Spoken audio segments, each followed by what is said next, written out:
ìkànnì Adára níwà la wà yìí níbi tí a ti ní àǹfààní láti jẹ ìgbádùn ọ̀kan òjọ̀kan àwọn ètò lóríṣiríṣi tí a tún kọ́ra wa nípa àṣà èdè àti ìṣe ilẹ̀ Yorùbá. Ṣé mọ̀ pé ó ṣe pàtàkì? Yorùbá bọ̀ wọ́n ní ọmọ tó bá sọ lẹ́nu irú ẹni bẹ́ẹ̀ ó so àpò ìyàkọ́. Kí gbogbo wa mọ̀ bá so àpò ìyàkọ́ la ṣe ní ìràn ká máa rán wa létí nípa àṣà èdè ìṣe àti ìtàn ilẹ̀ Yorùbá. Mo ní àwọn àlejò méjì lórí ètò lẹ́ni.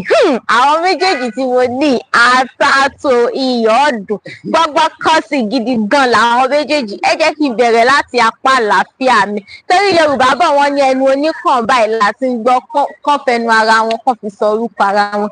Kí lorúkọ títí yín o?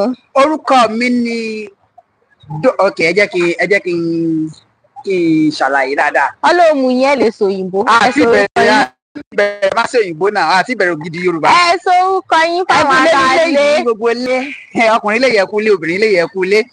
Samuel Olúbáyọ̀ Ọlámídé ló kọ mi, dókítà Ọlámídé Apọ́nbéko rẹ́pírẹ́sẹ̀ntà, MC tó gba yaski miski yaski yàgbà yaski entertaining refreshing and tantalizing, olórí ẹ̀mí tó dáńtọ́, ààrẹ mẹ̀kúnnù káàbàtà, oníjọba òfìjọba kingdom, world icon of peace, akọni alálàáfíà ní tìbútòrò gbogbo àgbáyé.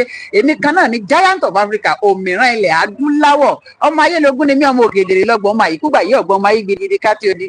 Gbọ́nrún òkèdèrè kọ́ ọmọpá ìgbóngbó lọ́wọ́ igi gbóngbó ńlá fi mọ́lé ọba, ọmọ lọ tán kí n tó lọ lókèdèrè. Wọ́n nítorí kíni, ó nítorí kọ́lọ́lọ́mọ́ bà àpọ̀lọ́mọ́, ọmọ ọlọ́lọ́ báyìí náà ló lọ̀sán, alágbàlọ̀ lólóoru. Èmi á máa jẹ́ kí gbogbo yẹn mọ̀ pé èmi lọ́mọ afèdè fọgbọ́n gbèdè lọ́wọ́ elédè tí ò lè fèdè kọ́ èdè wá èdè sọ́n tó ń pèdè ń fi gbogbo èdè tó níhùn náà wá èdè káàkiri lọ́wọ́ ọba èdè tó lè fèdè ṣẹ̀dá èdè nítorí kí gbogbo kéde bá lè mọ̀ pé iṣẹ́ ń bẹ nínú èdè pípè tó yé ni yé kékeré ara bá bá àwọn èdè. Ta ló sọ pé kò sí irú òun?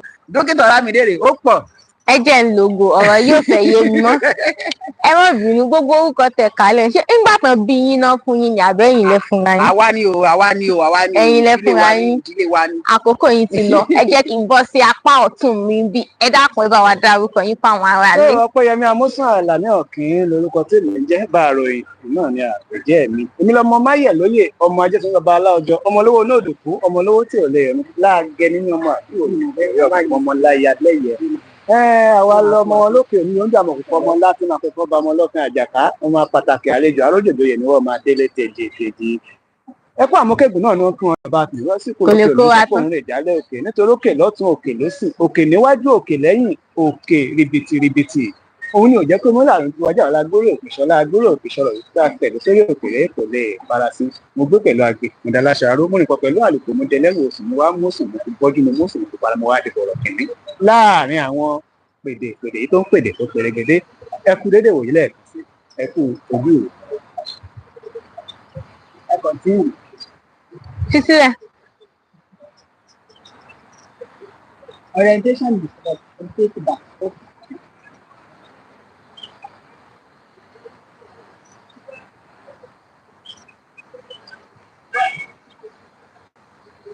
Ìgbà pé orientation ìṣúná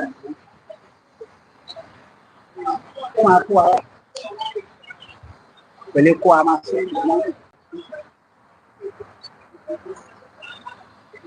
orientation ìwé ló wá ń lọ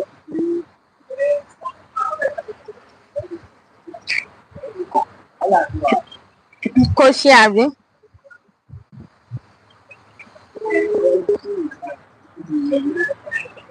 ó ń lọ náà.